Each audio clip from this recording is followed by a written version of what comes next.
What's up, Kath? How you doing? I'm all right.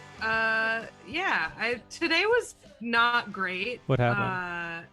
You're just like you feel okay for a few days and then you have a bad one. Yeah. That's kind of how my shit's been going. I feel like today was kind of a bad one, but yeah, it happens.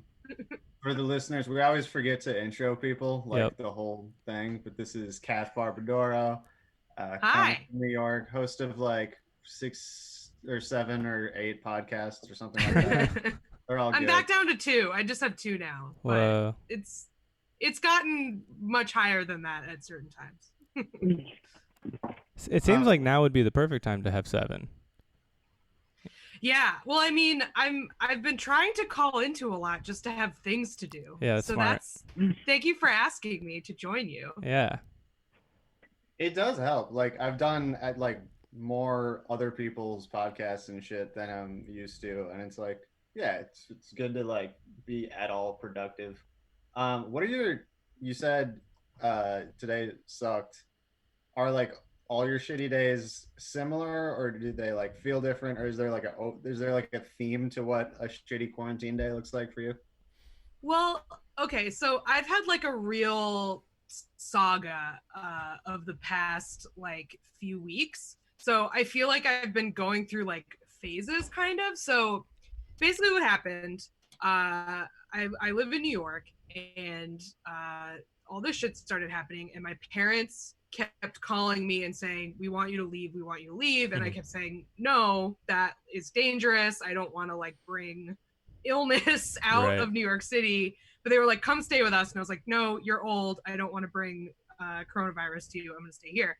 And finally they convinced me to leave by devising this plan where they like brought me a car. So they drove 2 cars down to New York, threw the keys to one car from like 6 feet away to me, and then I drove that car. I like packed like food and my cat and a bunch of stuff, and I drove that car to this house that my mom's friend rents for work, but she's working from home, so it was empty. So it was this whole thing of like, okay, go quarantine in this house with no one in it. Right. And then so like for 2 weeks I didn't go outside at all. And then like 3 days ago, I was like, okay, I'm not sick, and it's been 2 weeks. So now I'm at my parents' house. So it was like, I've gone through like several stages, because like I quarantined for 2 weeks in New York, then I was at this other house for 2 weeks, and then now I'm here. Right. So I feel like every time I've moved, I've had to like readjust to like, oh, shit is real. Like, I don't know how long I'm going to be here. And I'm like terrified for all of my friends who are still in New York, and it's like, so I think like I think like the common thread of like bad quarantine days for me is just it sinking in that this has no end to it, is kind of how many roommates did you have in New York? I had 2. So I lived in a 3-bed, 1-bath. One of them left before me. She like got out of town. And the other one left for a while and is now back. So it's probably good because like she and her boyfriend could just have the apartment and we don't have to like worry about a bunch of people sharing a bathroom. Right. But yeah, it's fucking weird, guys. What about you? What are your bad days like? Fucking Liz Franzak tweeted, I think today, was like, if you're like thriving in quarantine, like there's something extremely wrong with you. And like, I honestly think judging people for however they're doing right now is really stupid. But I definitely, I don't know. I mean, like, it's cool not working. Like, I have been working, but it was my school's spring break this week, and I actually enjoyed it. Right. And I think that's fine. But anyway, the reason I brought up that Liz Franzak tweet is because I am thriving. I'm having a great time. I am. I mean, I say it. I've said the same thing every episode for the past 3 weeks or whatever. But it's like I wake up, I make tea, I take a shower, I drink my tea in the shower, I go to the park and I write in my little notebook. And then you drink tea in the shower? Hell yeah. Well, I'm actually I'm butching it up. In fact, what I do is I shower and then switch to bath, and then I drink my tea in the bathtub. That makes makes way more sense though. Yeah. That's where you drink your tea, no question. Yeah, I think that sounds like you're just drinking like shower water. No. I just hurriedly drinking tea on your balls. Liquid, standing up. Yeah, I think like a lot of people like the idea of like thriving during this. I've heard a lot of people say that they feel weirdly good and calm during this because their regular ambient anxiety is disproportionate during normal times, but now is appropriate. Right. And like that makes a lot of sense to me. I don't personally feel that way. I feel like I could be doing worse, and like most of the time I'm okay, but yeah, just like I'll have an odd bad day every once in a while, and like staying with my parents is good in a lot of ways because I can shop for them. It's like less densely populated up here, so I can go for walks, which I couldn't do in New York. I literally couldn't leave my apartment at all. That sucks. But it's also like very hard to try to like Sorry. It's very hard to like try to live normally when you're not in your home. So I like am very ambivalent about leaving, but they were freaking out, so I'm glad I did it. But like, yeah, hard to be productive. Other than the death of stand-up, what's been the biggest disruption to your life? I think like not being able to go to the gym is really bad. It's making me feel really crazy. I said you were a workout person who went to the gym a lot. Yeah. Right, Benjamin? Yes. That was our research was going, MD, what are we going to talk about? And you were like, I don't know, she likes the gym. So I do, and I don't like working out at home. It's not it sucks. It's not remotely the same. No.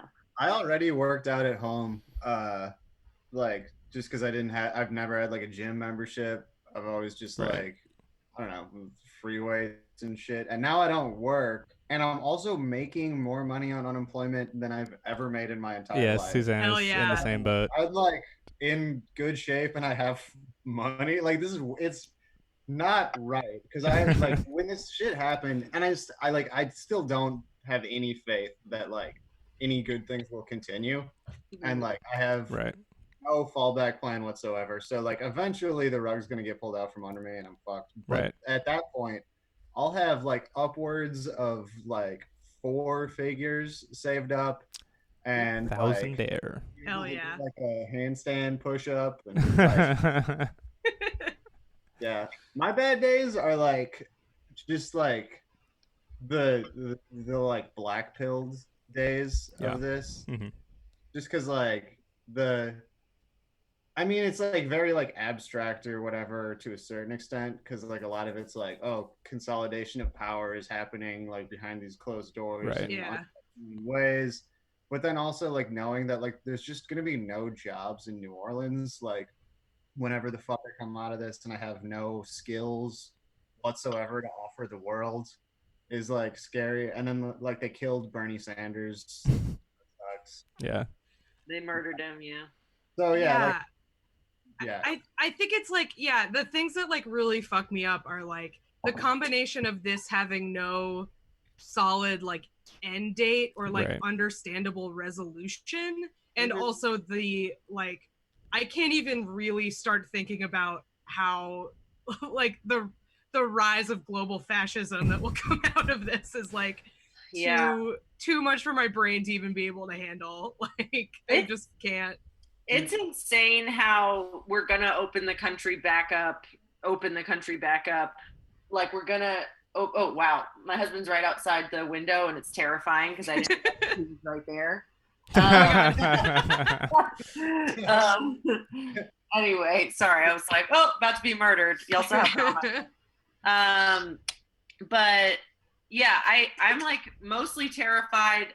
I mean, I think we all are on this same page, but it's like when it's going to end, I'm more worried it's going to end too soon because they already are saying like, oh, it's just 2%. Like Dr. Oz, who like my mom listens to, who like isn't or at least she did. I think we convinced her not to, but whatever. But like my mom's not even like a Trump crazy person. And like Dr. Oz is on TV. Like I saw this great study about how if we open up schools, well, schools aren't opening back up in Louisiana. I'm not worried about that, but like not this year at least. But people really are just talking so callously about the death rate. And I'm like, first of all, it would suck if they were right. And if only 2% of people died, whatever, that got it, like obviously that's still loss of life. It's still horrible. But like the more we find out about this, it's like, first of all, it never goes away. You have it forever, basically. Like people are getting out of the hospital and getting sick and dying again.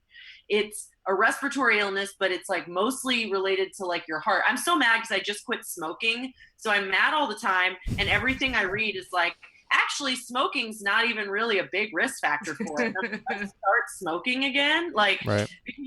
I don't know. Yeah. When I said like not knowing when this is over, I mean like that there will not be a treatment or a cure for this for a long time. Like I used to live in Austin and they're opening Texas like next week. It's insane. Jesus Christ. I'm so terrified for all my friends there. I don't know what people are gonna do. That's horrifying. It's and people are sick for so long. Like I've had a couple friends who've had it in New York. Thankfully everybody's okay. A few people had to go to the hospital, but everybody's like out and doing all right. But like, you know, healthy people around our age, like, you know, not people I know so well that I know their health histories, but not people who I would think lead especially unhealthy lifestyles or anything. And they were really, really sick for like 6 weeks. Like they didn't get over it. It really is like an extremely hard hitting, intense illness, even when it's quote unquote mild. Like fucks you up, man. It's scary to see. Like in some ways it's nice, like people have been very good about talking about their experience of having it online, like updating people about what the symptoms are like and stuff. But again, every single person's like, this is no joke. I was a runner, I was healthy, like I didn't smoke, whatever, and they're still getting super fucking sick. And especially like Texas has the highest rate of uninsured people in the country and really bad rates of like comorbidities. It's a state with a lot of obesity and high blood pressure and things like that. Like it's just like such a nightmare. I'm so terrified about it. I can't. I'm sorry to just like be a fucking bummer. No, it's horrible. Whenever they open Louisiana too early, which is like is gonna happen. Like Louisiana is just like everyone's just constantly like breathing in an oil refinery. Right. Yeah. Specifically the people like who live, I mean, right near that. Like it's like well documented that like Cancer Alley, not far from New Orleans, is like it's just like it's breathing in like pepper spray. Like I don't know how the fuck, like it's just there's no fucking plan. It sucks. Yeah, you guys go ahead. Go ahead. No, you. Did you guys see the movie Dark Waters? The Todd Haynes movie that came out this year. It's really good. It stars Mark Ruffalo. It's about this lawyer who's investigating DuPont for, I don't know if you guys remember, but they like Teflon. They found out Teflon was like really cancerous and had killed a bunch of people who made it, and is like doesn't degrade and is in like every living thing on the planet and is really bad for you. Anyway, Dark Water is a great movie, but I watched it during the pandemic when I was like quarantined, and I was just thinking about, because it takes place in West Virginia in this like, you know, mining town, this like factory town owned by DuPont, and you know, you're just like, all of these people had to get like blood tested for this class action lawsuit, and they all had all of these comorbidities, and I just kept thinking about like, this is not like, it doesn't affect everyone equally, but health is like so socioeconomically predetermined, and so like environmental racism is real. Like all of these things that disproportionately affect poor people and people of color, because companies like DuPont are just like, well, this is who we can sacrifice to the god of capitalism, and then that's like what, those are the same people who are going to suffer in this round of human sacrifices. Right.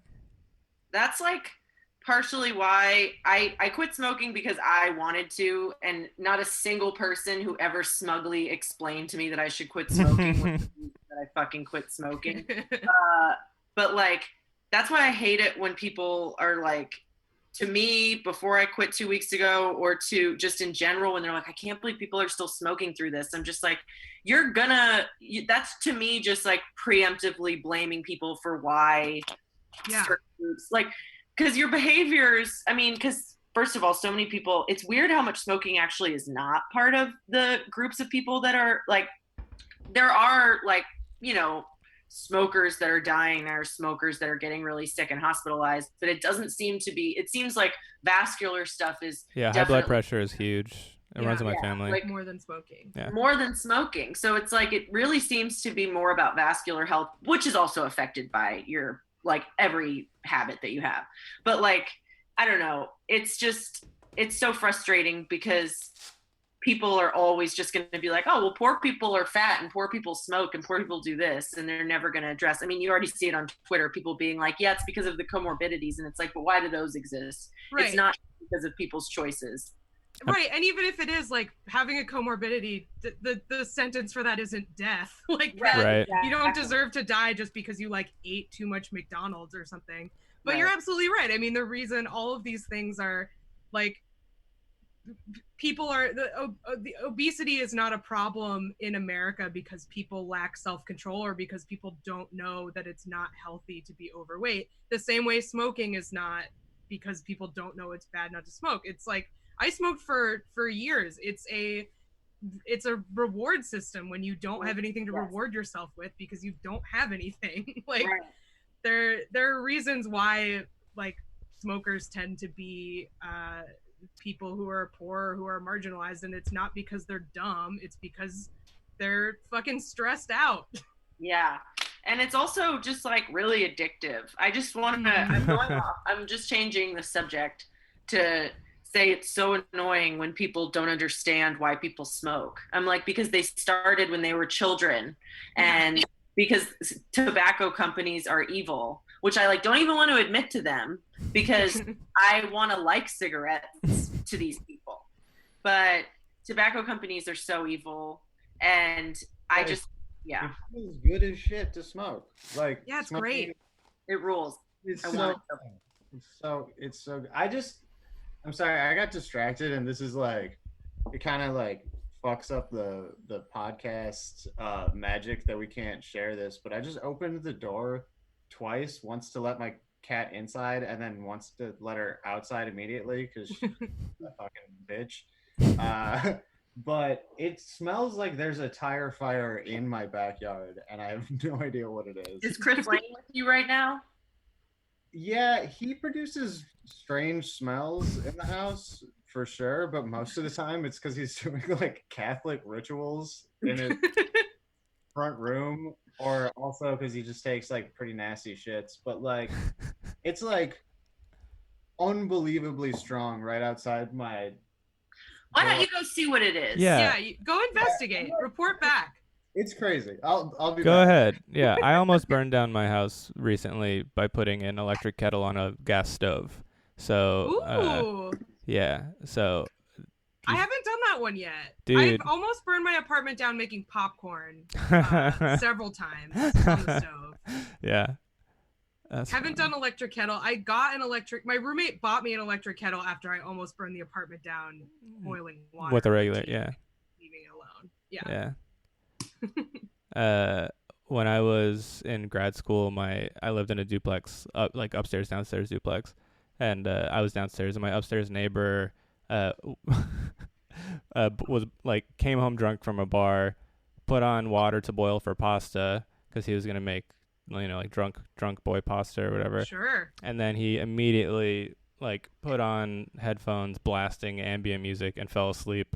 And so there was like a 4-alarm fire in the building. Oh no. Anyway, I just like called the fire department and they found him peacefully napping. Completely unaware. Yeah. My first apartment, I was in college and I was like living in the college town for the summer, and so I rented an apartment with my friend, and it was in this building that had a couple other apartments that like college kids were renting. My friends were renting an apartment down the hall. So my roommate was making a pizza, like a frozen pizza in the oven. And we went over to our friend's apartment, smoked some weed, and went back a long time later and realized we had locked ourselves out of the apartment. So there was a burning pizza in our apartment that we could not get to, that we could smell the smoke of. And eventually we got our like most limber friend to climb. There was like a window above our door. Like it had really, really high ceilings. It was like this old building in Iowa. And we like launched her through the window to unlock the door. And the pizza, it sat on our counter all summer because it was like a perfect pepperoni pizza, but like made of charcoal. It was just like completely black, like very, it looked like a like weird design piece. It was just like completely like carbonized. It was pretty sweet. What were you? That is awesome. What were you doing in Iowa? I went to college there. Where? Grinnell? Grinnell. Mm-hmm. Yeah. Okay. I went to grad school at University of Iowa. Oh, okay. So I know the Grinnell people well. The Iowa Writers Workshop. Yes. He was trying to be coy about it. Thank you. It's very prestigious. Yeah, whatever. But people, did you go to Iowa City to like party ever? Oh, she's dead. She died. She disconnected. She's smiling in the freeze. So happy. I actually want to screenshot this. Well, Oh no, she moved. Okay. Hey, are you back? Oh, I'm back. Yeah. Your internet connection is unstable. That's the message I just got. Well, now you tell me, Zoom. Zoom tells You were that to everyone. frozen smiling. It was really nice. Yeah. Oh, that's good. Yeah. What'd I miss? Nothing. I was asking you about Grinnell. Did you ever go to Iowa City to like drink or whatever? Was that something I people did. We went to see concerts there sometimes. I can't remember the name of the venue we used to go to, but we used to go to see concerts and we used to go to get falafel. There was like a falafel place. Oh yeah, Oasis. Oasis, yeah. That place rocks. We felt very cool. It was a fucking hour away. You'd have to find somebody with a car. Grinnell was very, very secluded. It was pretty sweet though. I know Addie went there. New Orleans.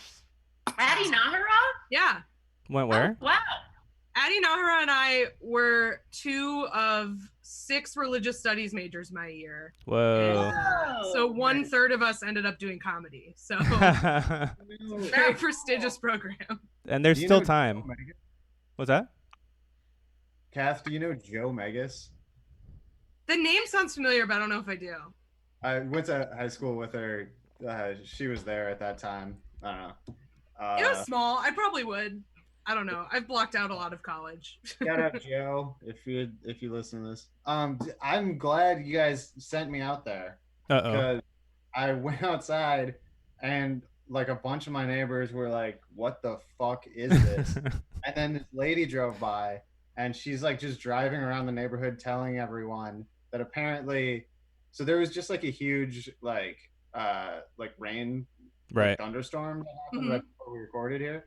Apparently a fucking like chemical plant got struck by lightning in Chalmette. Whoa! They want everyone to stay inside.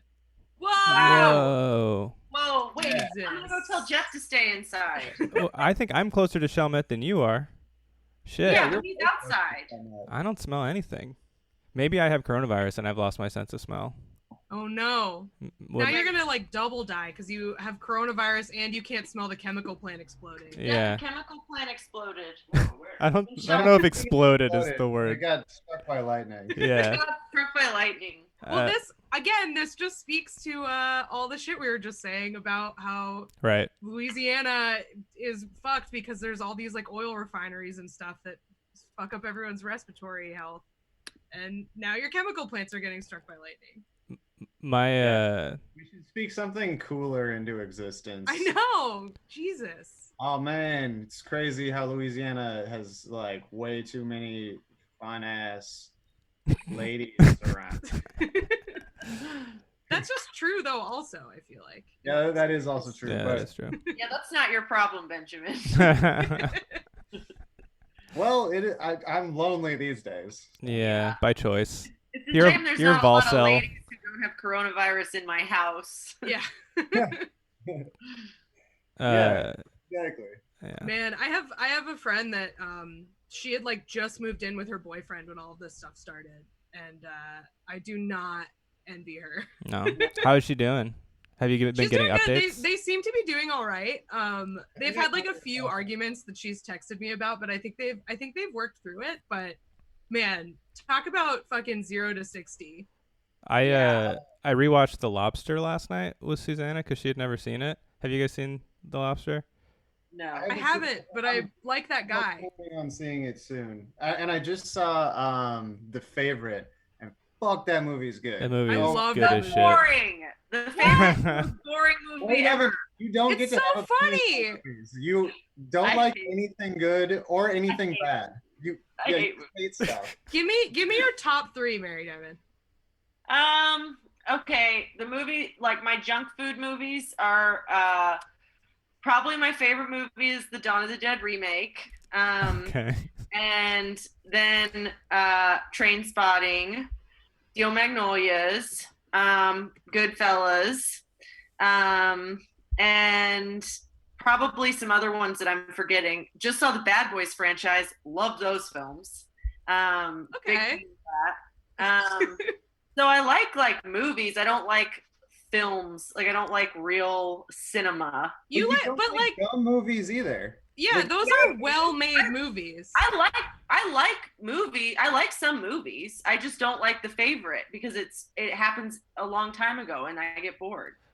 Yorgos I hear you. Yorgos I feel like Lanthimos- you're getting tricked though by the costumes because Yes. it's actually like weird and like hilarious. I got like so so mad at fucking Jeff. funny.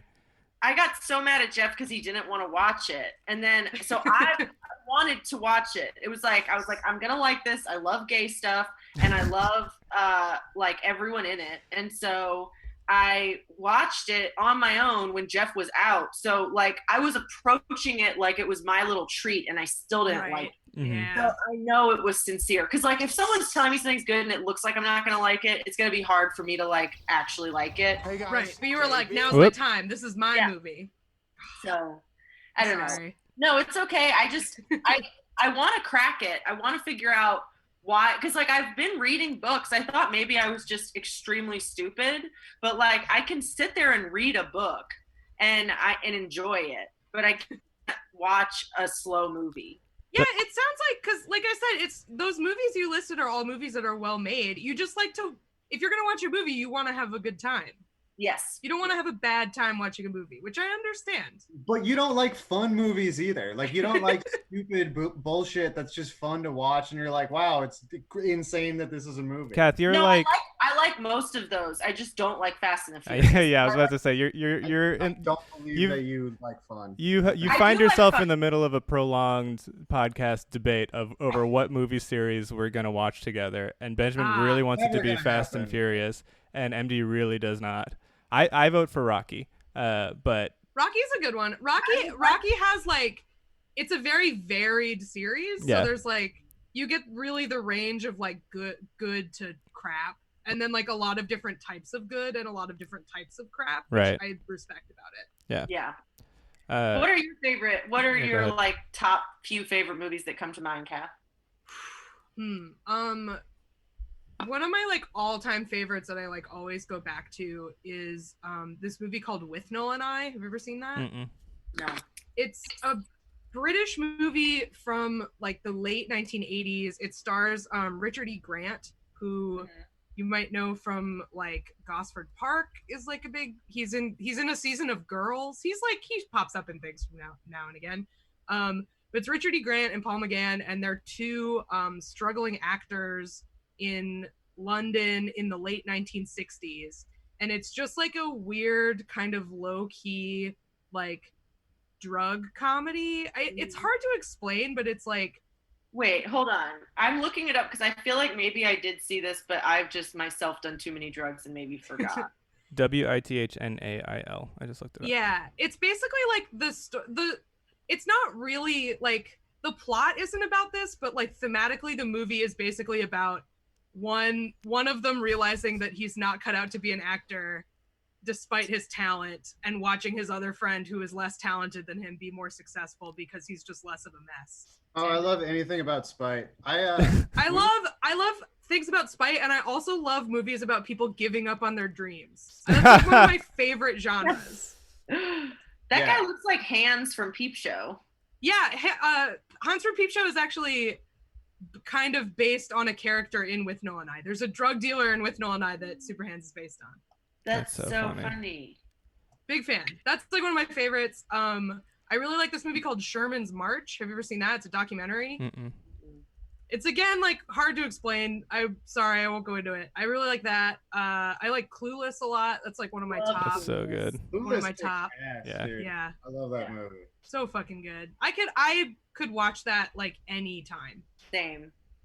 I love Clueless. What else am I forgetting that I... When you said With Neil and I was like, my immediate reaction was like, oh yeah. And then I've never seen that movie. Like, I think of myself as cooler than I am. So I'm like, yeah, I've seen With Neil and I fucking love that. It's good. It's I feel like it's good for right now because it's like it's funny, but it's like kind of a bummer comedy. Like it's very like rainy and glum and like I don't know. I like it. Yeah, I'm into bummer comedy. Bummer comedy is good. Yeah. I've been thinking because I don't know if stand-up's coming back or not. I wasn't going anywhere with it to begin with, really. And like I was gonna do like a fucking Zoom comedy show that ended up not being stand-up comedy at all, like even the approximate version of it that it would have been. And I was just like looking at like my notes and like all my old shit, and I was like, this is sad. Like all my jokes are sad. Yeah. It's not like nothing I say is fun. Yeah. Yeah, have you guys done any of the Zoom comedy? I haven't yet. I fucking miss stand-up so much. I feel like doing that would just make me miss it more. Yeah, MD Yeah, has and it would suck. My friend asked me to, and at first I was like, okay, did I only hate this because no one had like booked me? And when someone did book me, I said no because I was like, I think I'm morally opposed to it. Like, I don't think stand-up is supposed to be done. I wouldn't be opposed to doing something that was like supposed to be a comedic thing. Yeah. I can't conceptualize what that would be, but like just sitting here and doing my jokes seems like an insane thing to do. I just am like so tied to stand-up as a live medium. Like that's like what I love about it is, and even like watching it on TV or something, I like don't really, it's not like you can enjoy it that way, but like to me it's like I love a live audience. I love being a part of a live audience. I love performing for a live audience. So like not having that just like fucking bums me out. And my main hobby besides I do stand up of like trying to make a career of it. And then like my hobby is that I watch professional wrestling, which I feel exactly the same about as like, I like this primarily because it's live, and both of those things have gone away and I don't know what to do with my life anymore. Yeah. Yeah. Hold on. I need to find I'm using my non-work computer and my texts come through to it, and I already closed that app and it's still, I don't know how to turn it off. I customized. Oh. How do I make it stop? Is it a Mac? Yeah. Just go to Spotlight and search the word notifications, and it'll open up your notifications preferences, and you can set do not disturb mode through there. That's what I do. Although I have been, I keep opening up Netflix to try and look at like what movies I've watched on Netflix, and then it keeps auto playing fucking advertisements at me. And so I hate those. But like I'm running the audio from my computer straight into the audio interface, so like the recording just has these little snatches from like Black AF or whatever, just randomly. It's awesome. I'm really ruining it. The Netflix menu, the way Netflix works, like it feels like you're at a restaurant and like they're describing the specials and then they just start feeding you. And you're like, I'm gonna kill myself. How do you do it?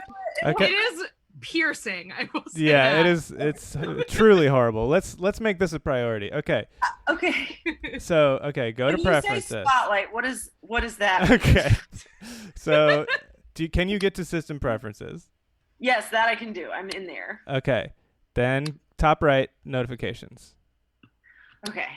This is an educational podcast. And then it'll say turn on Do Not Disturb and make sure that it's from time to time, like that we're in that time period. So like mine says from 6 p.m. to 7 a.m. We're going to do 7 p.m. to 7 a.m. Baller. Great. And then I just do that and it'll work? Yeah, let's test it, actually. I'll text you right now. Text me. Don't signal me. Text me. Yes. Okay. Sorry.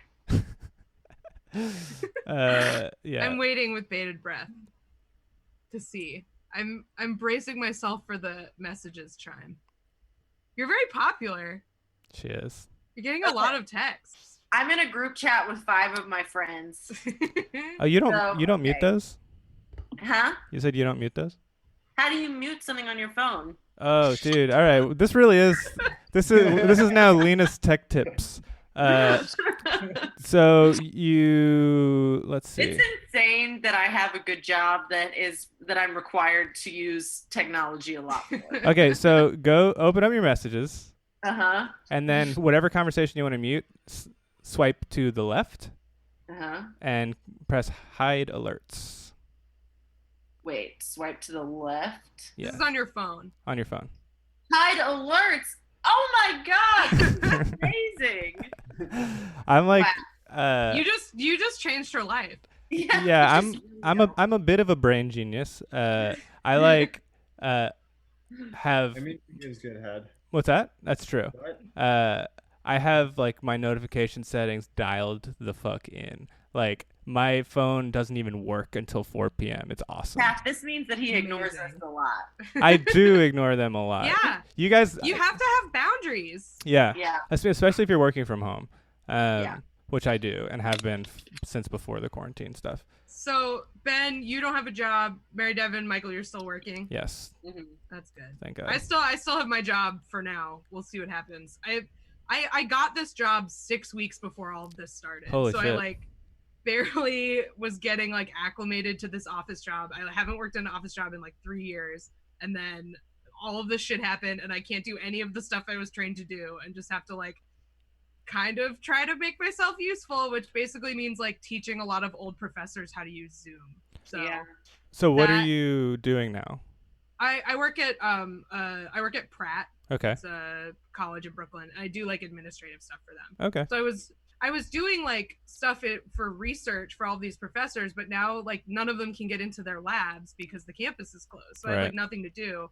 But all of them have to teach remotely. So I'm like teaching them all how to use shit. So your conversation about hiding alerts is like that's what I do all day pretty much.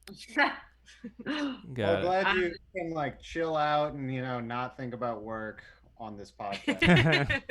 What I'm having flashbacks. Like I guess it like weirdly invasive question. I think like for comics specifically, but like we're like I'm saying we're like everything's over because I'm conceptualizing of this moment, but like were you making like a decent chunk of your income like with comedy and shit before this and like or like podcasts or anything like?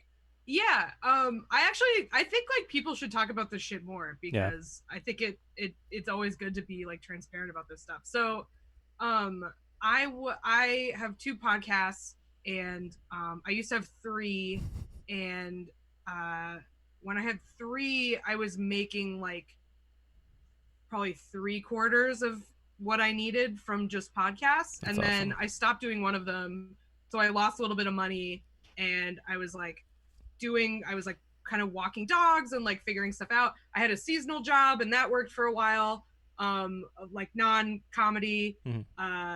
But then like that ended, and I was like kind of fucked. And then I got this job, like I said, like a couple months ago in late January. And so now like it's a part-time job, so I make like half my money from that and then half my money from podcasts and stuff. I'm lucky because, well, you know how it is. It's like I'm lucky, but also I'm lucky that I was unsuccessful at stand-up to not make that much of my money from live performance. Yeah. So like that, like, I've been doing stand-up for like 9 years, and I'll occasionally get a gig that will pay, but like that was definitely not something I ever counted on. So yeah, I meant more just like fucking comedy, entertainment, all that shit. Like yeah, there have been times where I've made all my money from it. Like there've been like periods of a few months here and there. I worked in TV in Austin for like a year and I made all my money from that. Mm-hmm. But like I get these like sort of seasonal remote jobs for like, because I've worked at universities for most of my like day job stuff, so I've like, when they need like people to do stuff for admissions or things like that, I'll get like a 3-month job here and there, and that'll kind of make ends meet. But yeah, then I got this part-time job at Pratt that like actually pays pretty well and isn't seasonal, and then all this shit happened. Now I'm like, well, I'll do this for as long as they let me, I guess. We'll see what happens. Yeah, this is gonna be nuts once they like once everyone that's like working from home right now, like the connection between whatever they were doing, like, and actual reality sets in, and then those people don't have jobs anymore. Because like there's a lot of people that are safe, but it's like, I mean, theoretically this is all tied to some sort of infrastructure where there's like people doing stuff. Right. And, like, I just feel like people aren't gonna do stuff for a while, or like I think what's gonna happen is they're gonna open shit up, everyone's gonna die again, and then they're gonna close it until there's a fucking cure. Yeah, I feel like that's just gonna be what happens every few months for the next however long there is until there's a vaccine, is what it seems like. Yeah, I agree. Yeah, I'm gonna go get another. In the time it took to, I've been getting these little, I'm not drinking either because I've not finished. I've tried to start 6 sentences. All right. I have not been drinking because I knew if I drank, I would smoke. So I've been drinking these tiny cans of Kin, the fake booze, and they do something. They don't really do anything, but they taste bad, which makes my body feel like it's drinking alcohol. They're only 8 ounces, so I'm going to be leaving a lot to go get more. But look how good the cans are. Look how cute. Very cute, like kind of pastel tie-dye gradient cans. Yes. Thank you for describing it for the audience. That was very deft. You were like looking at it, but you were like, I guess I'll describe it. That was good because MD was never ever going to do that. I forget that we don't post the video, honestly. Yeah. That makes sense. But I think I'm going to get into kombucha because I'm trying to drink less also. Kombucha rules. I've been wanting it. The past couple of weekends I have been drinking Friday, Saturday, and then not drinking the rest of the week, and that's been okay. I have found that the main pleasure that I got from alcohol was that I was addicted to it and was in withdrawal every night, because now drinking is just, it's fine. It's like not worth how it makes me feel the next day, whereas before it was totally fucking worth it. Yeah. I still feel bad every day. Yeah. That'll pass. It takes fucking forever, but it'll pass. It's been 2 weeks and I still feel like dog shit every day. Not like a hangover, but like I wake up and like I'm just tired all the time. I think because when you quit smoking, I think quitting smoking and drinking both make you tired. Yeah. And I'm doing them both at once, and so my body's just like, what the fuck is this? And I'm gaining weight, and my skin's not even clear. I don't know. I'm gonna stop complaining. I thought I'd be a supermodel in a week. Like, I thought I was gonna lose 30 pounds. And, yeah. How many calories in those Kins? 25. Oh, okay. So it's not those. Yeah, you're fine. I feel like it's gonna turn out that there's like Quaaludes in those. Like I feel like it's just like a gray market product. Dude, I wish we had access to Quaaludes. Those sound so fun. Yeah. They gotta bring them back. Like no one's gonna be getting in car accidents. We're all stuck inside. They should bring them back. I agree. Quarantine special. I still have 2 Tramadols. I could take Tramadol. Those things rule. Do they really? Yeah. I mean, they're like the lowest grade opiate, but they're an opiate. I love a good opiate. They'll get the job done. Yeah. If I took 2, I'd be like, whew, flying. Yeah. I've got this like fucked up condition where I get like extremely horrible headaches every day for like 2 months every year. It's good to be friends with Mary Devon during that time, because she gives you opiates. Don't at all help, but also you can get fucked up on opiates. So then you just have cluster headaches and you're loaded. And an opiate addiction. Yeah, right. So the reason I had tramadol is that I pinched a nerve. Have you ever pinched a nerve, Kath? I have. I pinch them in my neck all the time. It's the worst. It's the worst in the world. Yeah. I did it putting on pants, but I think it was because, so I was also working out a lot in that time, and I was super stressed because of a stressful job. And so I think it was like, I don't think the working out was unrelated, but people, like, I post my workouts online, and so people are always, whenever I say I pinched a nerve, they're like, oh, did you do it lifting weights because you lift weights? And I was like, no, I was actually putting on jeans. But yeah, but you lift weights, right? I do, or I did before all this shit happened. Yeah. I got like really into it, like, I guess like maybe a year and a half ago now, maybe a little over that.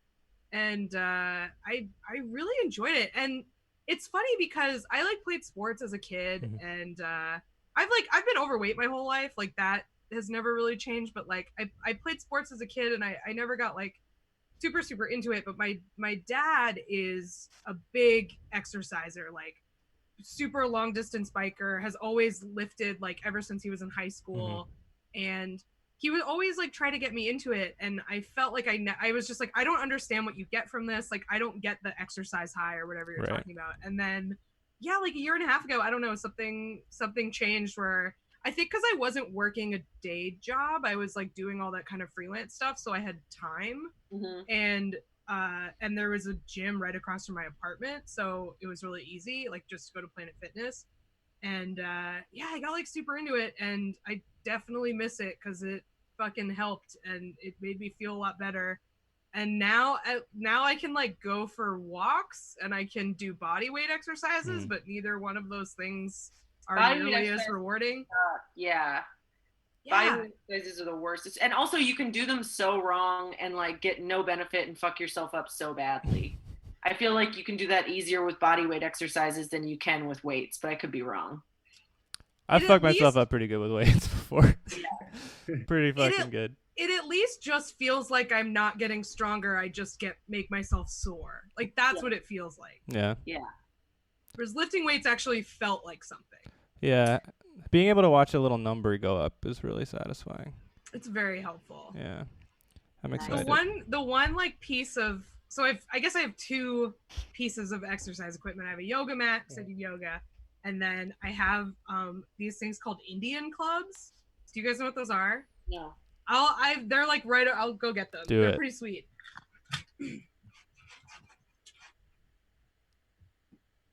This rocks, dude. We're just gonna exercise on every podcast. I'm gonna go get weights. Oh yeah, good idea. Wait, hold on. So Indian clubs are these things, and they're like weighted maces, and you can do a bunch of stuff with them. Now we're all pumping iron. So they're mostly for like shoulder mobility and wrist strength, but you can do like a bunch of different, like you do like lifts and you do like go like this, which makes your shoulders feel really good. There's like all kinds of shit. So I've been doing those and then just like push-ups and stuff, but I don't know. I've like given up on, I used to be like way better about my diet and stuff, and I'm just like, nope, shit's too stressful right now. I'm just gonna eat whatever I want. Eat. I feel like I don't understand when people like quit. Okay, so now that I'm not drinking and smoking and weed is like my only vice, I just eat peanut butter out of the jar. Hell yeah. Of course I do. I'm not drinking. I'm not drinking 1,200 calories that I usually drink. I should be able to eat whatever the fuck I want. Yeah. But like, I don't understand when people quit drinking and then they quit smoking and then they quit coffee and then they go on keto. I'm like, is it an addiction to quitting things? I don't know. Like, I feel like thinking about your diet if you don't drink makes no sense. That's why you quit drinking. Like, body dysmorphia and shit, right? Yeah. I think what it is for a lot of people is they're like, they just generally don't feel good or like themselves, and so they're like, well, maybe if I quit this it'll work, or maybe if I quit this, and then they just have to eliminate things because it's like, oh no, you just like aren't happy with yourself. That's the problem. Exactly. I mean, like, as much as I love being drunk and smoking, unfortunately, I do want to live.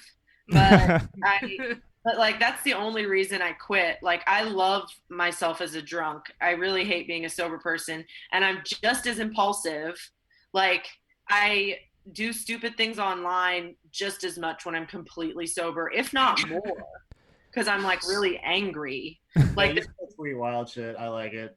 Yeah. Like, there was this woman who called herself a stand-up comedian in an article about, first of all, I just want to bitch about, there was this article in the local newspaper about people dating during quarantine.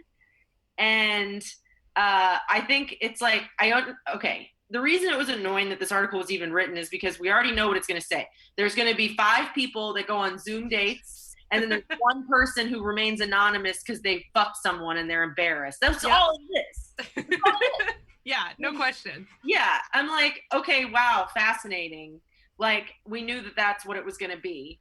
And I think it'd be more interesting if the person was forced to name themselves and just get harassed online. And also, I'm not even judging someone for fucking during this, because if I was single, I would absolutely be breaking quarantine to give everyone the coronavirus. But anyway, so that does sound extra hot. Like, like forbidden.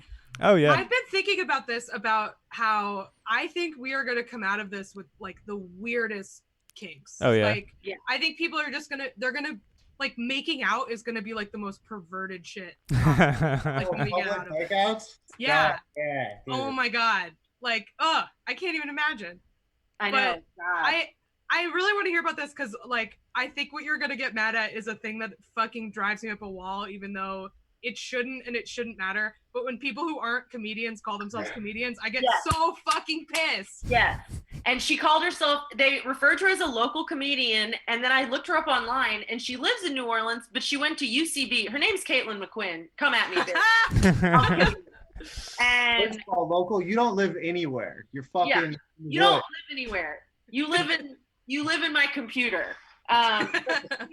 So anyway, she had a viral tweet. She had a tweet that had like 74,000 likes or something that was also very annoying. It was one of those tweets, I think you probably saw it. It was like, after this, boys, you're going to have to learn how to court ladies, blah, blah, blah, blah, blah. Oh my God. We doing Jane Austen up in here. It was horrific. Like, just for that. But anyway. I respect like the worst open micer more than I respect any amount of Twitter followers calling themselves a comedian. I don't give a fucking shit. Like, if you don't get on stage and tell jokes, don't call yourself a comedian. Fuck you. People that do like silly Instagram videos and call No. How often do you have to get on stage to call yourself a comedian? I mean, that's a good question. I feel regularly. That can be like even once a month or something. But like, if you don't go on stage and do comedy, or if that's not like even if you're a fucking improviser, which is disgusting, but like, even if you just do improv, like, you're still getting on stage and doing something. Like, improv comedians are comedians. Right. Yes, absolutely. Yeah. Like, I mean, it's something that I despise, but I cannot deny that it exists. But like, you're not a comedian for making a zany YouTube video. Like, there's no risk there. You get to edit it in your house, you know? The liveness is what matters to you. I think it's like, it is tricky if it's somebody who's making like sketches or something and putting them online. Right. But definitely, like, if you're just writing stuff, you're not a comedian. Like, that's like the main thing to me. Like, if there's no performance element to it, then you don't get to say that. And you're a writer. I wish I didn't care, because like, I also think that people sort of valorizing comedy and comedians is dumb, but I do think it is like a thing that a designation that means something, and it's also something that like I work really hard at and respect, and I'm sure you guys all do too. Like, that you have to have some respect for the discipline. Gatekeeping also is not always bad. Gatekeeping can be good. Like, it's annoying. You gotta have the right stuff on different sides of gates. Yes. I mean, gates are they serve an important function. If it weren't for gates, we would all be like eaten by dogs. No one can pretend like, I mean, I feel like there's also a lot of women that aren't funny that pretend like comedy is gatekeeping because they're women and not because they're not funny. There's not a lot, but there's some. Okay. There's a phenomenon. There's a phenomenon. And those women also don't do a lot of stand-up either. And then they'll get on Facebook and just be like, I tried to do stand-up a year ago and the scene was very unwelcoming. And I'm like, no, you went to an open mic, you asked why you didn't. So in New Orleans, they do this weird thing where you sign up and then have you ever done an open mic in New Orleans, Kath? Yeah, not for a while though. I've definitely done like the old Carrollton station. Okay, so you know Cass, who can be a bit of a fuss budget. Oh yeah, absolutely. Yeah. So he reorganized. I love sober married ever calling people fuss budgets. But I love Cass, but he's fussy, and so he probably started this because it's like the oldest mic in New Orleans. But he takes the list and then, after people sign up, he reorders it to be like person I know, person I don't know, person I know, person I don't know, because there's so many people in the audience. He wants to make it flow so people don't leave, which frankly, I think is fine. Yeah. But yeah, that's how I've run most of the mics that I've run. Yeah. I think it makes for a better show. People do get weird about it sometimes. Yeah. They do get weird, and it pisses me off just because I'm like, you'd be weird about it if you signed up last and had to go last too, because you just wanted to go first. Like, right. And then it's those people who will do like one open mic and then be like, all these things didn't work for me. And I'm just like, you're coming into something like, obviously people should not put up with abuse or harassment or disrespect or anything like that. But like, if you're being treated the way everyone else is being treated and it doesn't work for you, then go find something else. I think the thing that upsets a lot of people like that, men and women, but I've definitely seen it attributed to sexism when it's a woman, is that like when you start doing stand-up, usually people who want to be comedians are people who seek attention, number one. And when you start doing stand-up and you go to an open mic and you're new, you're gonna be ignored. You're gonna be completely ignored, and that really does not sit well with certain people. Yeah. If they're not aware that that is the reception that they're going to get. Right. It Like, does not. Yeah. No one, like, people. It's not even people aren't like unfriendly. It's like, it's actually when I think back about like starting comedy and having that experience, it's like these people are being merciful to you because you're not good at it. Right. And so you should be happy that they're like giving you a pass by just like not remembering you for like 3 months. I mean, it's also just like why invest in a relationship with someone that you probably statistically will never see again? Most of the people that you see, you never will see them ever again. Absolutely. Like most people you see and for the it's first not time. because they don't like you. It's just because like people fucking come and go, and you have to get your sea legs under you and learn how to do like the basic things before people are going to go out of their way to talk to you. That's just how it is. Right. Like, Dude, I don't know. and if you are new to this thing, if you're listening to this 6-7 years This ago, thing of ours. when anyone could have started, while it still existed. But like, if you're new and someone gives you advice, that person sucks. yeah. No, they don't, because if like you would just wait until you saw a good set from someone to like give a shit. Otherwise, they're gonna give you bad advice for sure, or they're gonna tell you, like, move the mic stand, and it's like, you know what? Don't move the mic stand. Who gives a fuck?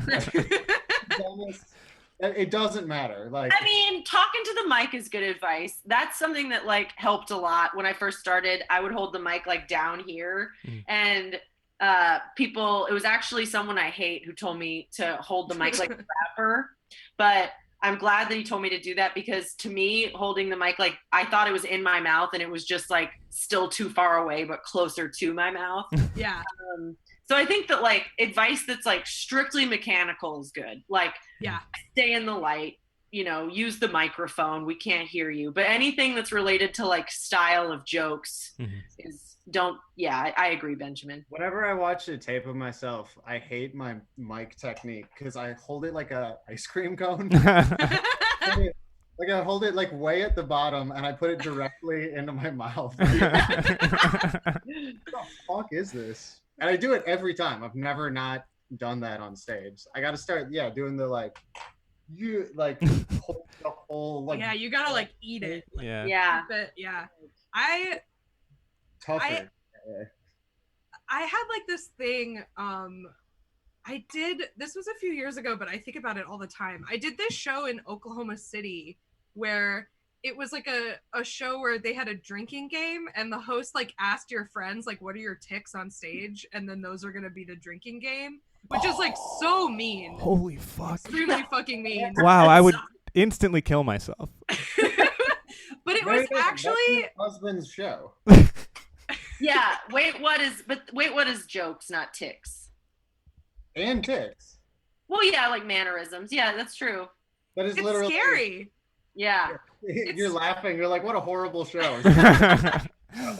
But like the stuff that they gave me were like it was, one of them was pointing, I remember. Like I point at the, and then like one of them was like holding the mic with two hands. Like it was all things that pointed to the fact that my body language was incredibly closed off. Yeah. And I had never thought about it before. And then I did the show and I was like, fuck, I need to like not act like I'm like angry at and accusing the audience of things. Yeah. Right. Yeah.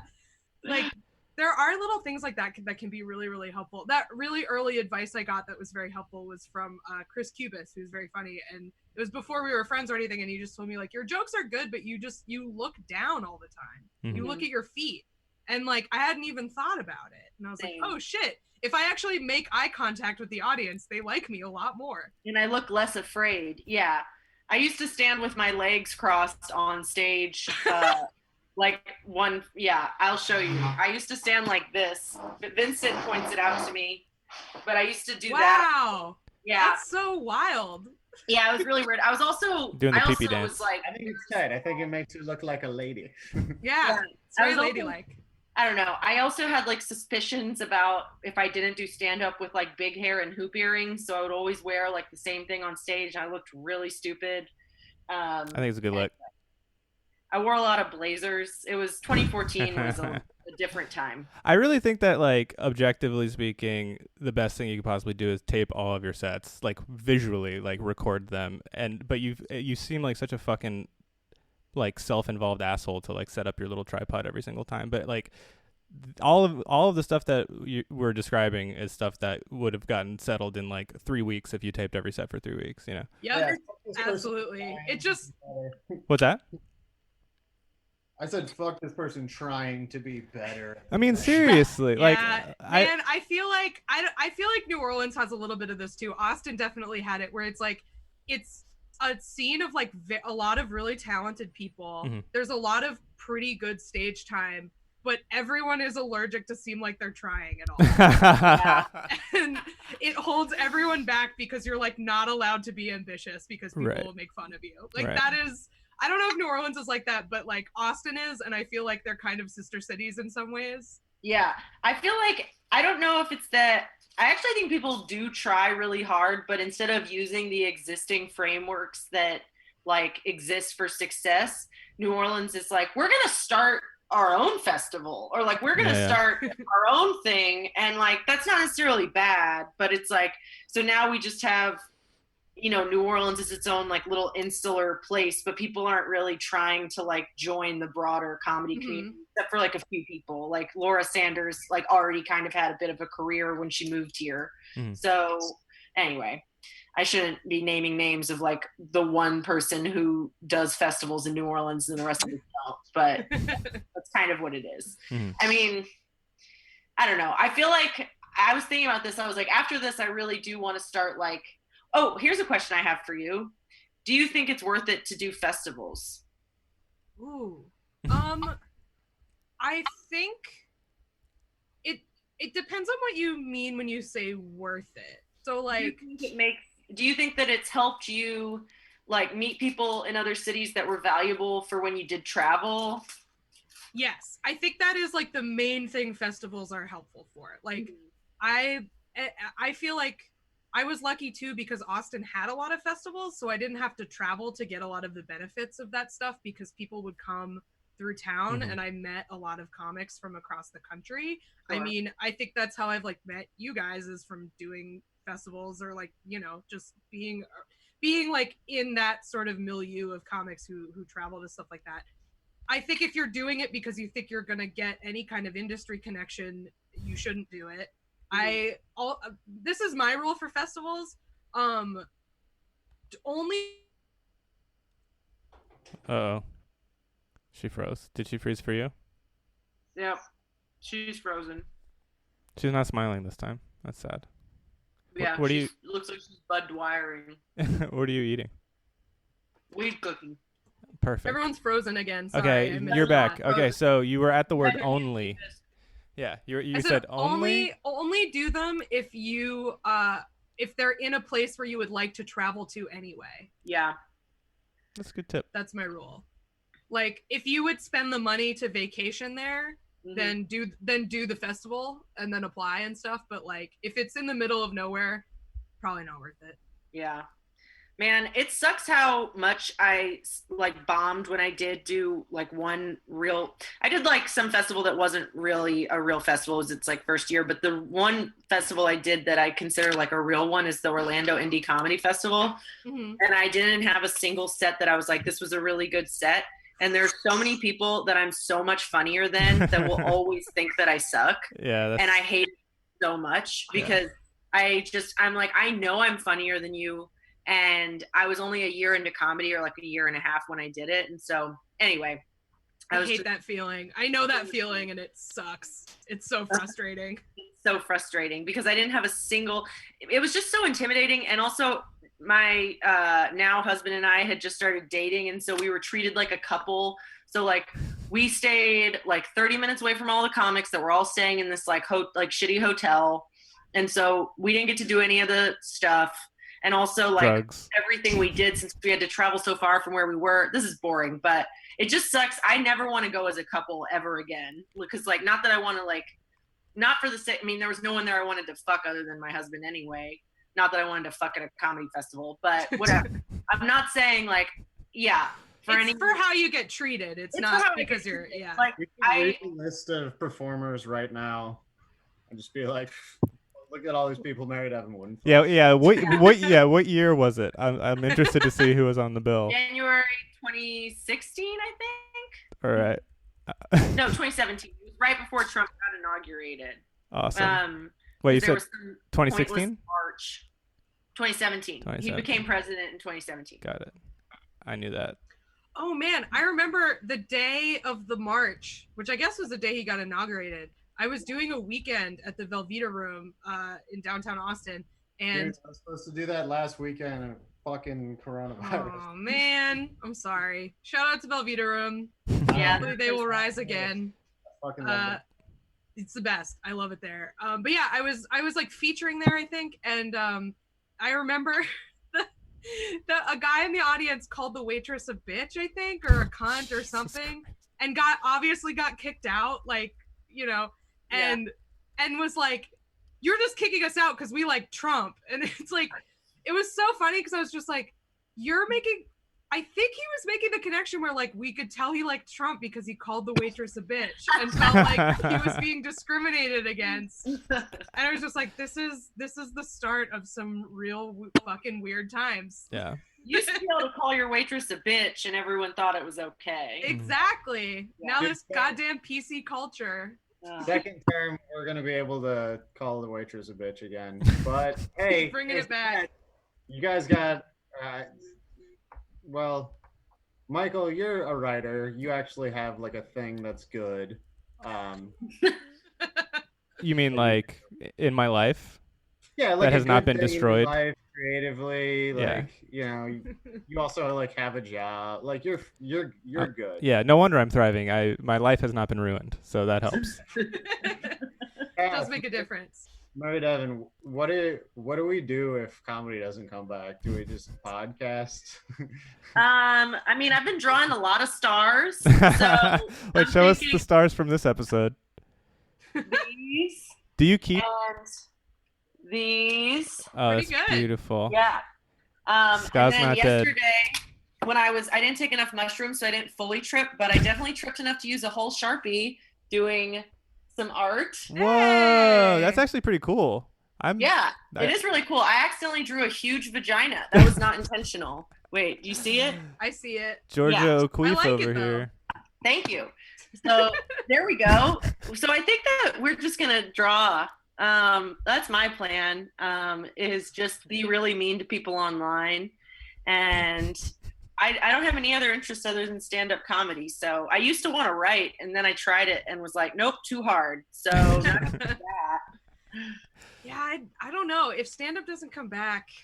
I don't know, because like I said, like the only other thing I like to do is watch wrestling, and if stand-up doesn't come back, wrestling won't be back. Mm-hmm. Yeah. So I don't know. I'm gonna have to I've been doing a lot of embroidery. Cool. I don't know if that's a substitute. It's a completely different part of my brain, and I don't get attention for it. So you could not really filling the hole, but you could be one of those people that cross stitches dirty words. Oh yeah, sell them on Etsy. Yeah. If Trump gets reelected, there will be a thriving market for those. Yeah, that's his wheelhouse, or that's his haters are that wheelhouse. Yeah. So there's no like wrestling Zoom meetings where people wrestle over the internet?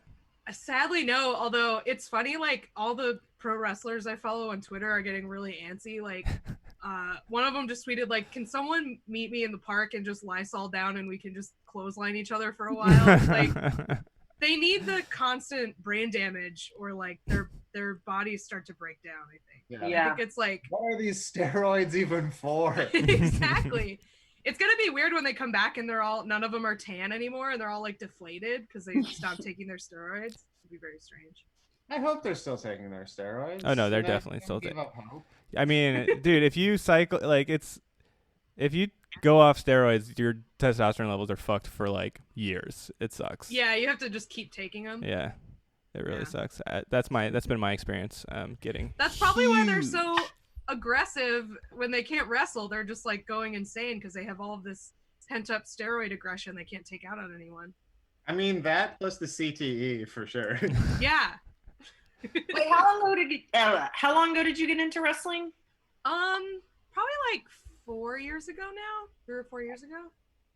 I'm a pretty recent fan. Yeah. How did you get into it? How did you discover that you actually liked it? I was dating a guy who liked it, and we watched a little bit of it on TV, and I wasn't that into it, but then he brought me to a live show, and I was like, oh, this is like the best fucking thing I've ever seen. I love this. Yeah. There was like a very specific moment that I remember being like, this is for me. And what it was this guy. So we were at this live show. It was like really small. It was just like an indie show. So we were pretty close to the ring. And there was this like older woman next to me, like this middle-aged woman. And this guy came out. His name is John Morrison. And he's like, his thing is basically just that he's hot. Like when he was in WWE, he did his entrance in slow motion, and there was like a fan on him because he's just like a hot boy. Yeah. And everyone's frozen again. I'm frozen. I can hear you. You're not frozen. Everyone's gone. Oh no. Will they come back? Her Hi, download. Kath. Your upload is doing great. Your download is back. doing poorly. Okay, I'm back. All right. Hi. Where did my story end? We actually heard everything hot that you guy. said. Yeah, he's a hot guy. He does his intro. He walks in slow motion. He walks in slow motion. Okay, so this guy, he does his intro. The like woman, the like mom next to me starts going completely apeshit. She loves this guy. She's like, he's so hot, like freaking out, like One Direction fangirl style. Right. And the guy, John Morrison, he takes off his shirt and throws it at her, and she turns to me and makes me smell it. And I was like, this is the greatest thing I have ever witnessed. How did Like, it smell? This is amazing. Like spray tan, like pretty much. Right on. Yeah. But yeah, then I was. I would hooked. like that. Yeah. Dude, I've never seen live wrestling, but one Mardi Gras, there was like these dudes like doing like luchador shit in like a truck bed. Mm-hmm. Hell yeah. And I was like coming up on shrooms and Molly like really, really fucking hard. And they were like slamming the shit out of each other. And like I hate to admit how much of like a little bitch I am, but I was like, they're gonna get hurt. Be careful. No, that's how I would have been. Yeah, me too. I definitely have those moments sometimes watching it, like being terrified that someone is gonna get hurt. Yeah, I hate watching people do risky stuff. But it can get real crazy. Like there's some stuff that's like a little too intense for me, but it's like the circus. I don't know. being in like an interactive crowd like that where you're like screaming and cheering for somebody, and also it's like they're all hot and it's funny. I don't know. There's costumes. It's like sparkly. Yeah. That does sound fun. I did dance recitals my whole life, and so I kind of hate costumes and stuff. I think I just have a bad association with them. That's fair. Yeah, and like stage makeup and sequins. I can see that bringing up bad memories. Yeah. Did you ever do that stuff? No, I never did anything like super performance based as a kid. I played the flute. That was it. Okay, that's cool. Is it? I mean, better than doing Irish dancing. For sure. What's that? Yeah. You did Irish dancing? Yes, I did Irish dancing on top of tap ballet and jazz dancing. Nice. But jazz dancing is just modern dancing. I don't know why they call it jazz. I know that from watching So You Think You Can Dance. Have you ever seen that show? No, but I know what it is. I think that's another thing that like brought me to wrestling is I really like watching people dance. It's so good. Don't know how to do it, but I'm a fan. Watching people who are good at dancing rules, but I was never good at it. This subculture sucks ass, but I really want to swing dance with Susanna. I think it would be really fun. But like, there's a teacher at my school who teaches swing dancing who's really cool. Her name's Annie, and she used to do it at Always. I think she might still. You should go to one of her classes. Yeah, when all this. If Suze doesn't want to do it, I'll swing dance with you. That sounds fun. Do you want to lead or do you want to follow? Can you switch hit? You have to top or you have to bottom. You can't. No, I'm just kidding. I don't know. I literally know nothing about it. That's the premise of this conversation is that I don't know anything about it. What's that? Nothing. See, I was saying with Michael. Yeah. Huh? I was saying with Michael. I know. I said Benjamin just wants to touch your girlfriend talking to Michael. Yeah, he truly does. He truly does. I offered with you. I know. Yeah. No, you were completely above board. MD is just fantasizing at this point. I was confused. Yeah. Yeah, man. How long until everyone just starts like telling all their secrets? Now they're all cooped up. I feel like we've been doing that for 53 episodes. Not us. I mean, everyone. Okay. Regular people. Yeah. Just chicken real weird with that is one thing that's probably good about leaving New York is like I lived with Craigslist roommates. Like they're nice, but I don't want them to know everything about me. Yeah. What is it like moving into a place with like people that I mean, I guess I did that in college and stuff, but it's different because at least that y'all have something in common because you're all in the same like neighborhood community, college age. Like I cannot imagine being in New York and just finding people online and being like, I'm going to live there. But I guess that's naive of me.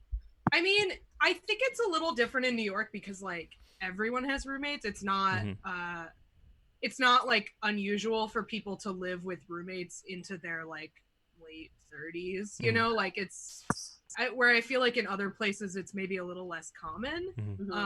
So I think people have different relationships with their roommates in a city like New York that's so dense. But yeah, I mean, like I met them first. Like we did like a kind of interview sit downy thing, and we realized we had some stuff in common. Like they're both actresses, so we all are like kind of in entertainment. And, okay, women. You know, like and it's women. Like I maybe if it were men, I would be like a little more wary about moving in with people I totally didn't know. Yeah.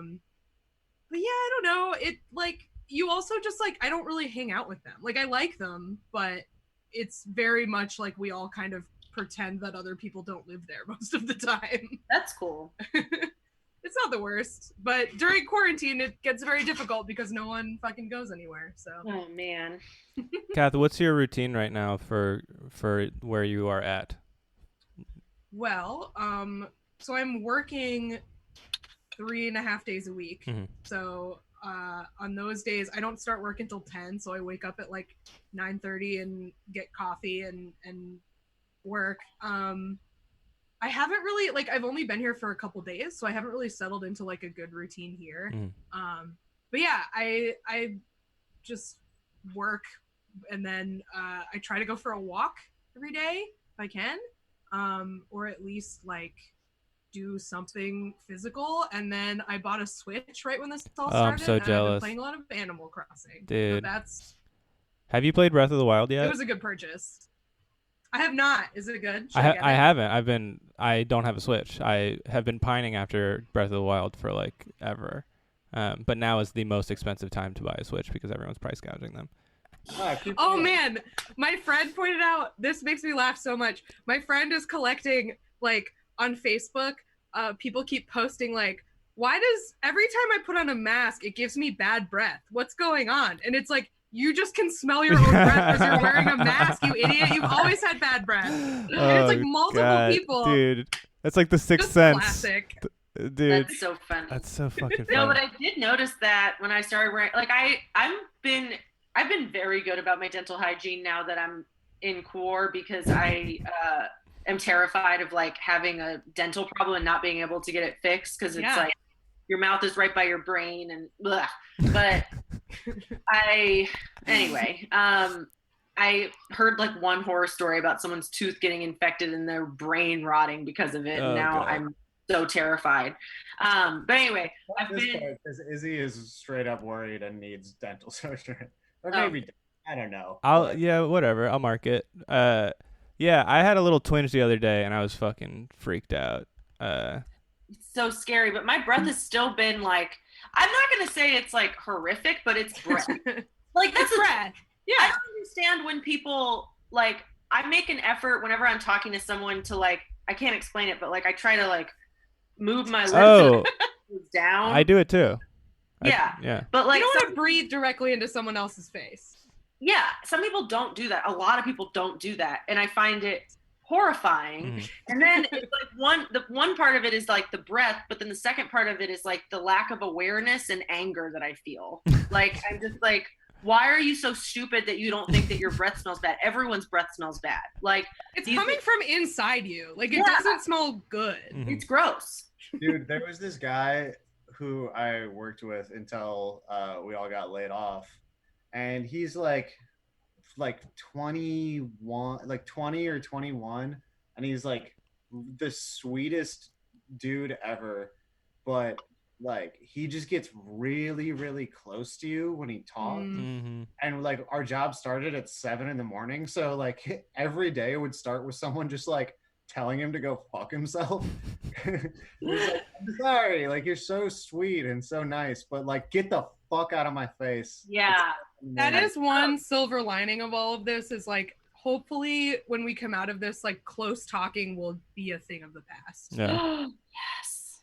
Yeah, dude. Let's all pray for that. I hope people just shout and interrupt, because that is the only way I really feel comfortable communicating. Not even kidding.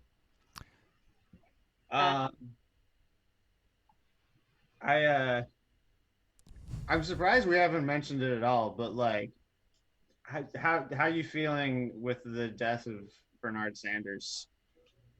I mean, it fucking sucks. It like I think because of how bad things are, I didn't really spend a lot of time being sad about it, just because I was like, there's too much to do. Like I was more just like, because I'm, like I'm still working, and I also feel like really shitty that I'm not in New York, so I'm like trying to give away as much money as I can. So I was just sort of like, okay, well that's like money I can now give to the mutual aid organization in my neighborhood. Like I wasn't really like thinking too much about like what him dropping out really means as far as like the amount of effort I put forth to try to get this person elected, because I was just like, there's too much shit to do.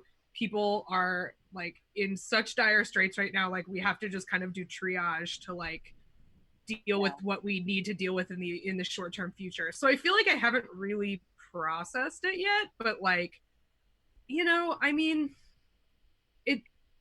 after early March, like once we all kind of went into pandemic and he went into quarantine and he stopped encouraging people to vote in person, like I kind of figured that this was going to happen. I'm worried because like I think the people who were around before are going to stay around and stay motivated, but like all of these people who've been brought into this movement, we need to figure out how to keep them motivated, especially while we're all like not supposed to be leaving our houses. Like that makes it doubly difficult. Yeah. So fucking sucks, man. I don't know what else to say. Your cat is very cute. Thank you. She's a horrible bitch. Yeah. Mine is hiding under the bed right now, I think. The cat. Oh, hello. God. Hey, what's up, Mod? Hi, Mod. She was on the DSA general call before this too. Was she running Thanks, it? Mod. Does Yeah, I she feel know like Robert's rules? I'm not gonna approve. Say hi. Are you chewing gum, Mod? Mod, are you chewing gum? Okay. No, No. just a little. Just a, No. no. No. Aw. That's Benjamin's roommate's child. What are you doing? Extremely cute. Oh, I'm not her. I thought she did. Hi, y'all. Hi. Hi. I want to know what Catholic rituals Chris Lane does. Yeah. That we didn't really get into that. Tell us more about the Catholic rituals. What? I don't know, but like I'll go in there and then it's Smells like Florida water. and shit, and it's like after like Sundays. I don't know, man. I try not to worry about it. He's a good dude, but he's a weird dude. What was your religious studies like interest? How did you? Why did you do that? I mostly just thought it was interesting. I've never been religious. I knew I wanted to do something humanities related, and it seemed like an interesting combination of like literature, sociology, anthropology, and yeah, I took a religion class in high school and I really liked it, and so I like went into college knowing I wanted to do that, and then I kind of thought I would go to grad school, but then like we graduated, or I don't know how old you guys are, but I graduated like into the collapse of Right. I was 2010, but like directly after the collapse of the economy. So I was like, well, like this degree doesn't do me any good, and I'm like really burnt out on academia, so I didn't really do anything with it. But yeah, I did like comparative religion, and I did a lot of stuff about cults, so that was fun. Oh, that fucking rules. That's what cults did you study? Well, I mostly did just sort of like general comparative new religious movement stuff, but I did a big project on Appalachian snake handling Nice. back in the day. Dude, And, that shit rocks. it's pretty sick. I think I've brought this up before, but I saw this documentary on a bunch of like weird different kinds of Christianity, like in the United States, Mhm. and they had some like Texas snake handlers, and like at that church they also had like did like rock and roll like gospel, and it was like a 80-year-old lady on the drums, and it's the coolest shit I've ever seen. And hands down, the best part of like snake handler people is that like 100% of them die of snake bites. Yeah.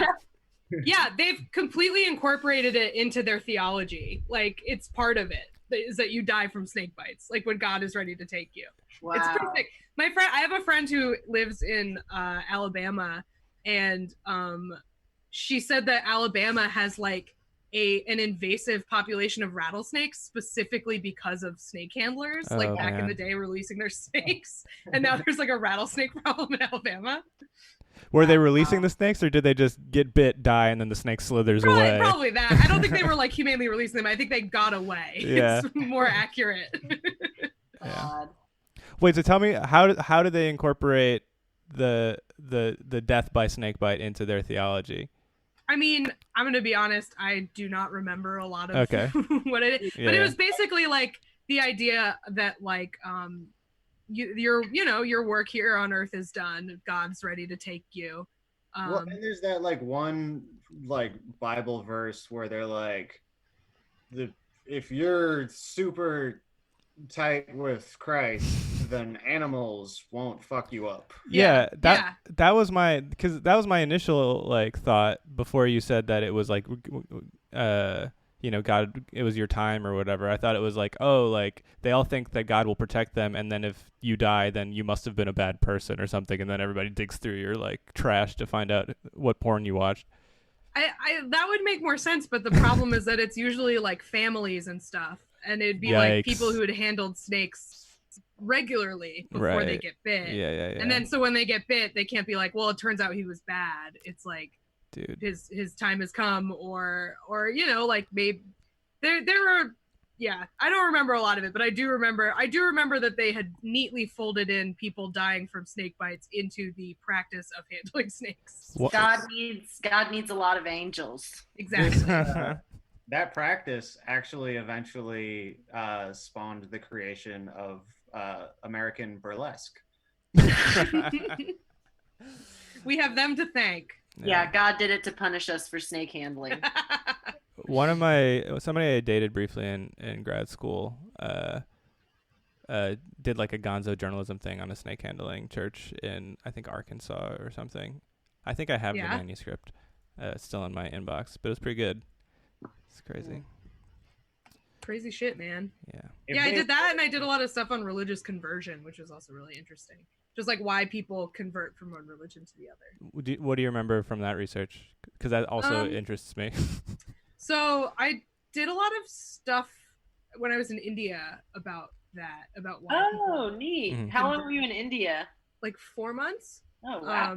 And I talked to a lot of people who had converted from Hinduism to Christianity, and like a lot of times it was for like very specific reasons. It was like, well, I was sick and then I prayed to Jesus and then I wasn't sick, so now I'm a Christian. Like it was like very specific. It was not like a poring over theological texts. It was like I needed something and God delivered, and therefore this. Right. Did it seem like there were was there like a lot of quote unquote missionary like Christians, or no? Not where I was. It was mostly Indians, but like I'm sure that was who initially set up churches there. Sure. Interesting.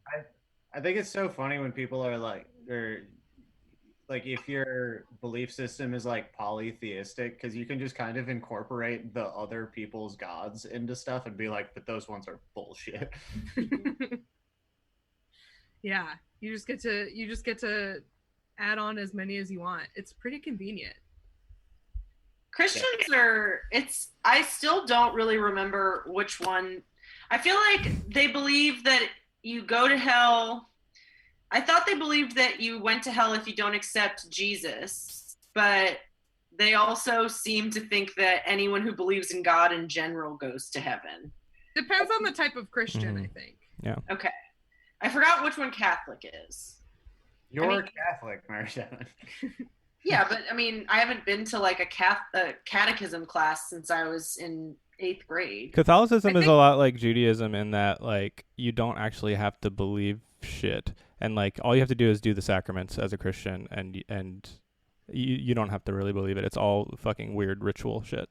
I grew up Catholic. You definitely had to believe it. Like if you didn't, like you couldn't be accepted into heaven if you didn't believe it in your heart or something like that. But maybe I'm wrong. What were you gonna say, Kath?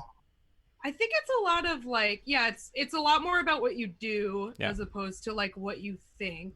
But you also have to repent if you're Catholic, which is again like more of a doing thing. But like you do have to do that, and if you don't repent, you go to hell. Right. Dude, what are they doing now that they can't eat the body and fucking drink the blood, and there's no more like holy water and shit? Like, is everyone just fucked while there's holy water was always just lanyap. Holy water is not necessary. I don't know why we ever had it seems weird that we ever did that because it's not even really part of the religion. No, baptism, right? Baptism, yeah. Yeah, but like the holy water at the front of the church that you do this with isn't like necessary. People can't get baptized now, you know? Yeah. I did see they're doing a thing where you can now, it's because like obviously you can't go to confession. So the Catholic Church was like, you can just confess directly to. Yeah, that's Protestantism. Oh, you muted. Wait, oh no, you're back. Sorry. I'm back. Yeah, so you can just confess directly to Jesus? You can confess directly to Jesus. Nice. Which is like, that was like a big part of what caused the schism. Yeah. Yeah. Catholics and Protestants. Unmediated interaction with the divine is not the Catholic way. Exactly. And so like I saw a news article that said that, and I like quote tweeted it, and I was like, damn, why didn't they think of this sooner? Like obviously as a joke, like, and it unfortunately got retweeted a lot. And so there were like 9 million people in my replies just being like, actually, Martin Luther thought of and I was like, yes, that's the fucking joke. That's the joke. Anyway. Dude. Oh man. That's so fucking funny. It is funny to imagine like whatever council determined, like whatever PR Catholic council determined that they were going to put that message out being like, people are going to say, why didn't we do this the whole time? Apparently in 2013, Pope Francis said that you don't have to believe in God to go to heaven. So that's the new line, I guess. Thanks, man. Yeah. Yeah, but priests have been saying things like, the priests that I grew up with and the nuns I grew up with were like, far be it for me to say who goes to heaven and who doesn't. Only God knows that. But like, you still know that, like, it's the implication. Like in because of the implication. It's the implication. Like in Catholicism, if you don't believe certain things, you go to hell. That's why that's why Catholics are Catholics. They don't want to go to hell. I mean, my man is the Pope. You know? Yeah, if anybody can say who's not God. Yeah. He's the word of God, right? Only when he's issues like specific kinds of proclamations, I think. I thought he was infallible. Only, yeah. So like, what's it called? When is Pope infallible? Thanks, Google. Papal infallibility. All right, I'm just gonna read this, and then I'll let you know what I learn. Okay, I'm excited to hear it. I'm embarrassed that we started talking about religion, and I'm realizing how little I remember from college.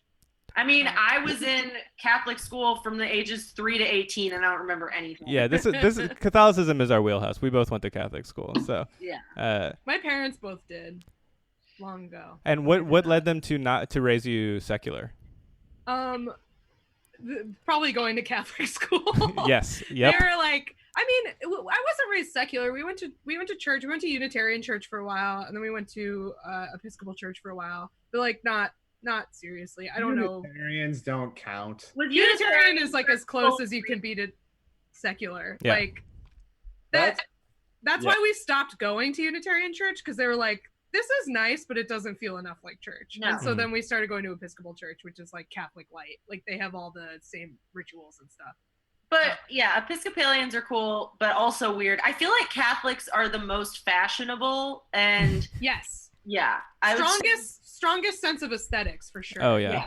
Unitarians, that's bumper bowling, man. Like, there's strikes or gutters. Come on. Yeah, I feel like Episcopalianism is Catholics with bumpers. Like I asked, Susanna was raised Episcopal, and I asked her one time. I think I said this on the podcast already, but I asked her one time like if like she was taught about hell or whatever, and she's like, we don't really fuck with hell in the Episcopal church. And I was like, what would you have to do to go to hell as an Episcopal, as an Episcopalian? And she was like, I don't know, do something in poor taste. So that's yeah. Well, there's like a couple things. Like they like the Episcopal church because women could be priests. Yeah. My parish had a gay bishop, which was like a big deal. So it was like a little more progressive. But I also think part of it was that like my parents were both raised like in like working class Italian American families, like very identified with Catholicism and stuff. And then they like, I feel like they like kind of rose out of that socioeconomic class, and I feel like Episcopalianism is a little more like bougie than Catholicism. For sure. Yeah, so I feel like that's like that definitely wasn't their reasoning, but it is like it goes along with that. I think a little bit of class aspiration kind of stuff. I think so. Yeah. I didn't realize you were Italian. I should have. Barbadoro, baby. Yeah. My it people. Sounds like a sandwich. Kath and I are white people of color as Italians. So that's funny. Shit. What was I? Oh, so basically he has to speak ex cathedra, like defining a doctrine specifically to be infallible. Got it. Not whatever the fuck he just tweets or whatever. Oh shit, what was I gonna say? I don't remember. I should probably go pretty I think soon. that is a great idea because we are at an hour 45, which is like my upper limit for. And also, it's been a good one. I feel like this has actually been really fun, and you're not going to have to edit everything we set out, Michael. Yeah. That's true. Yeah. This was so much fun. Thank you for having me. Thanks for coming on. Thank you for doing this, Kath. Yeah. Anytime. You should plug everything. Yeah, plug all your stuff. Okay. So I have 2 podcasts. What a Time to Be Alive, which is a weekly podcast about dumb news that I do with comedians Patrick Monahan and Eli Uden. We do a bonus episode every week as well, and they have a Patreon for that. And then I have another podcast called Lie, Cheat, and Steal that I do with my friend comedian Pat Saroyce. That is stories of liars, frauds, thieves, and bullshitters. We do 1 free episode a month and 2 Patreon-only episodes a month for that one. And I'm Kath Barbadoro on all the social medias. All right. Well, thanks so much for coming on the show. Thank you for having me. Yeah. All right. Shit rocked. Come to New Orleans if people can ever travel. I'm dying to. New Orleans is my favorite city in the country. Ours too. Yay. Yeah. All right. See ya. All right. Bye. Root. Thank you.